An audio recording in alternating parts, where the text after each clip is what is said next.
Assalamualaikum warahmatullahi wabarakatuh. Perkenalkan, nama saya Ranata Gatul Jannah dengan NIM J1B 02410019. Saya dari kelas TIP 1. Di sini saya akan mempresentasikan terkait pengaruh unsur iklim terhadap produktivitas tanaman. Nah, ini merupakan analisis komprehensif berdasarkan hasil review jurnal ilmiah yang dipilih, dan ini merupakan tugas pengganti mata kuliah hidrologi teknik dan agroklimatologi untuk pengganti UAS. Oke, baik. Jadi untuk slide yang kedua yaitu terkait unsur iklim yang ditinjau. Nah, jadi di sini ada beberapa poin, yaitu terkait intensitas cahaya, ada suhu udara, dan juga curah hujan. Jadi intensitas cahaya ini merupakan sumber utama fotosintesis, terus memengaruhi pembentukan biomasa, klorofil, inisiasi bunga dan buah. Nah, selanjutnya ada terkait suhu udara. Nah, suhu udara ini regulator kerja enzim metabolik, mengontrol kecambahan, pembungaan, respirasi, dan juga akumulasi pati. Nah, yang poin yang ketiga ada curah hujan, yaitu terkait dengan penentuan kelengasan tanah, mengontrol ketersediaan mikro, namun kelebihan memicu terkait patogen akar. Nah, slide selanjutnya ini untuk poin A terkait intensitas cahaya matahari. Oke, untuk terkait cahaya pada tanaman tomat dan juga tembakau, ini hasil review dari Afra Humaira terkait tanaman tomat dan juga Ahmad Nazir terkait tanaman tembakau. Nah, untuk tanaman tomat, cahaya itu membutuhkan tanaman tomat membutuhkan sinar matahari cukup untuk menunjang pertumbuhan dan pembentukan buah. Nah, kekurangan cahaya memicu kerontokan bunga, pertumbuhan batang berlebih, dan juga penurunan jumlah buah serta ukuran buah mengecil dan memperlambat proses pematangan buah. Itu pengaruh cahaya terhadap tanaman tomat. Nah, sedangkan untuk tanaman tembakau, cahaya matahari menentukan kualitas daun tembakaunya. Penyinaran cukup menghasilkan daun yang lebih lebar, bertekstur tebal, dan memiliki kadar klorofil yang sesuai standar industri. Nah, sebaliknya, intensitas cahaya rendah itu dia menghasilkan daun tembakau yang tipis dan bermutu rendah. Selanjutnya masih terkait cahaya pada tanaman selada dan juga cabai rawit. Nah, ini hasil review dari Andika Sabda Nugroho dan juga Irma Rahmawati. Nah, terkait tanaman selada, penyinaran optimal mendukung pembentukan biomasa yang maksimal, menghasilkan daun selada yang lebar, kokoh, dan berwarna hijau segar. Nah, kekurangan dari cahaya sendiri terhadap tanaman selada yaitu memicu terjadinya etiolasi atau batang memanjang yang rapuh, daun yang pucat, dan juga berukuran lebih kecil. Nah, sedangkan pada tanaman cabai rawit, jadi tanaman cabai rawit itu memerlukan cahaya yang tinggi untuk memperlancar fotosintesis generatif, merangsang pembungaan cepat, dan juga meningkatkan produktivitas buah. Nah, kurang cahaya itu menghambat pertumbuhan tinggi vegetatif secara tidak normal serta menurunkan warna estetik dari cabainya tersebut. Selanjutnya ada terhadap tanaman kelapa sawit ya, kelembapan kelapa sawit. Nah, ini merupakan hasil review dari saudari Rosida Oktiana dan juga Cahya terkait kelapa sawit. Kelapa sawit itu membutuhkan penyinaran yang melimpah sepanjang tahun. Jadi energi cahaya itu dikonversi langsung untuk mendukung pembentukan organ vegetatif dan pembentukan tandah buah yang segar. Sedangkan penyinaran rendah itu menurunkan efisiensi panen TBS hariannya. Nah, untuk kelembapan udara adalah parameter dominan yang mengatur penguapan air harian, transpirasi, serta kestabilan penyerapan hara tanah. Jadi kelembapan yang terlalu tinggi dia dapat menyebabkan risiko serangan jamur terhadap tanaman. Oke, selanjutnya ada poin B yaitu pengaruh suhu udara.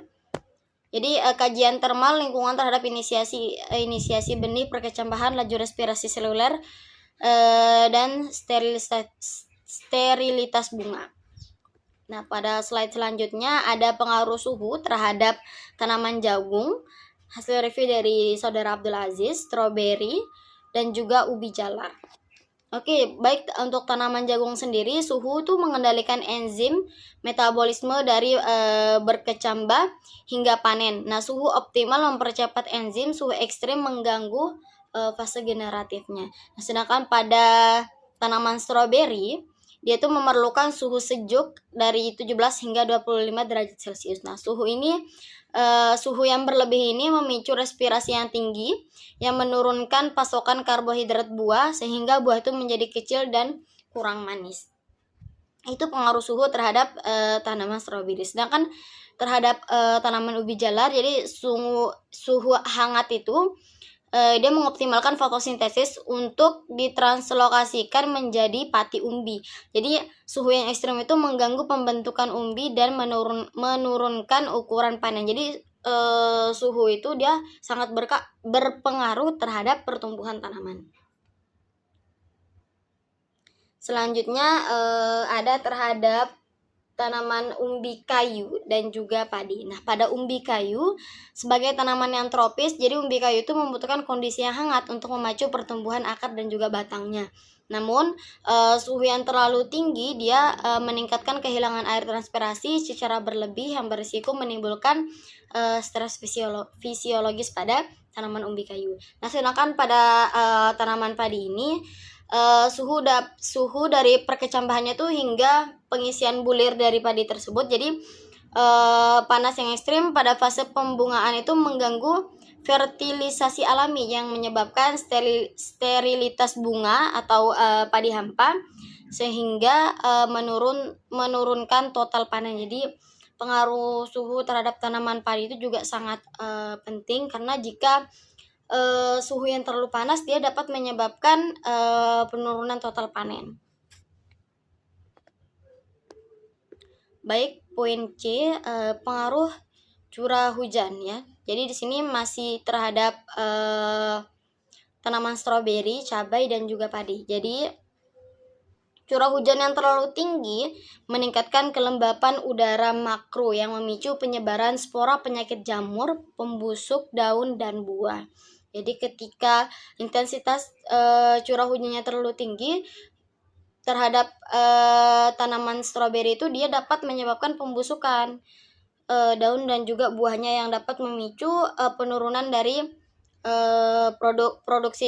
penurunan dari hasil panen dari stroberi tersebut.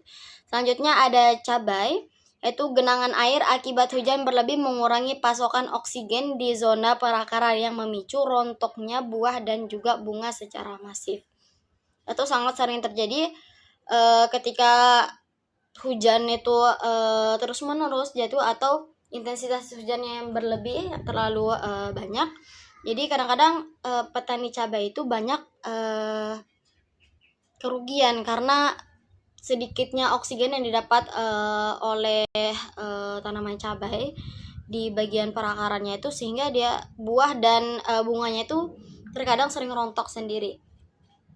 Nah, yang ketiga ada tanaman padi. Jadi hujan stabil menunjang perkecambahan benih dan penyemaian. Namun intensitas hujan yang terlalu ekstrim yang tinggi memicu kegagalan panen akibat banjir dan luapan sawah. Masih pengaruh hujan terhadap tanaman. Di sini ada tanaman kopi, ada eukaliptus dan juga jeruk siam ya. Jadi pada tanaman eukaliptus itu air hujan yang cukup mendukung percepatan pembentukan biomasa kayu kasar, pertumbuhan tinggi batang, tegakan dan ekspansi luas akar di tanah mineral. Nah, sedangkan pada tanaman kopi membutuhkan distribusi hujan merata untuk inisiasi bunga yang serempak. Hujan terlalu rendah menimbulkan cekaman kekeringan yang menggugurkan buah muda. Sedangkan pada jeruk siam, hujan seimbang mendukung penyemaian daun muda awal. Air berlebih merusak hara tanah, menyebarkan patogen jamur akar dan mereduksi rasa manis jeruk. Nah, terhadap tanaman tembakau dan ubi jalar, hasil dari review Muhammad Syahdan Nazir dan juga Haslina Selsa. Jadi pada tanaman tembakau itu memerlukan kondisi lingkungan yang relatif kering, terutama menjelang fase panen dan daun harian. Jadi curah hujan tinggi menjelang panen itu dapat merusak mutu daun, menurunkan senyawa penting dan merusak harga jual industri. Jadi ketika hujan itu jatuh terus-menerus pada tanaman tembakau di saat mau panen itu dapat menimbulkan gagal panen yang menimbulkan kerugian yang besar. Selanjutnya ada ubi jalar. Jadi curah hujan yang cukup berguna untuk menjaga kelengasan tanah harian agar proses pembesaran ubi berjalan baik. Namun ketika hujan berlebih menggenangi umbi di bawah tanah yang menyebabkan busuk sebelum dipanen. Selanjutnya ada poin D, yaitu kelembapan udara dan juga angin. Nah, jadi kelembapan udara dan dinamika angin ini, untuk kelembapan sendiri, kelembapan udara mengontrol kehilangan air tanaman pada buah naga. Kelembapan itu terlalu tinggi memperbesar risiko pembusukan batang akibat jamur. Jadi selain itu pada umbi kayu, kelembapan seimbang mempertahankan air sel untuk mendukung pembentukan umbi yang maksimal. Nah, sedangkan pengaruh kecepatan angin berdasarkan uji statistik non-parameter multivariat Menkendal, seluruh parameter iklim seperti suhu, hujan, kelembapan, serta angin saling berkolerasi erat. Nah, angin itu membantu sirkulasi udara mikrotajuk, penyerbukan alami, dan mencegah kelembapan ekstrim lokal sekitar tajuk tanaman. Oke, sekian presentasi dari saya. Kurang lebihnya mohon maaf. Wabillahi taufiq wal hidayah. Wassalamualaikum warahmatullahi wabarakatuh.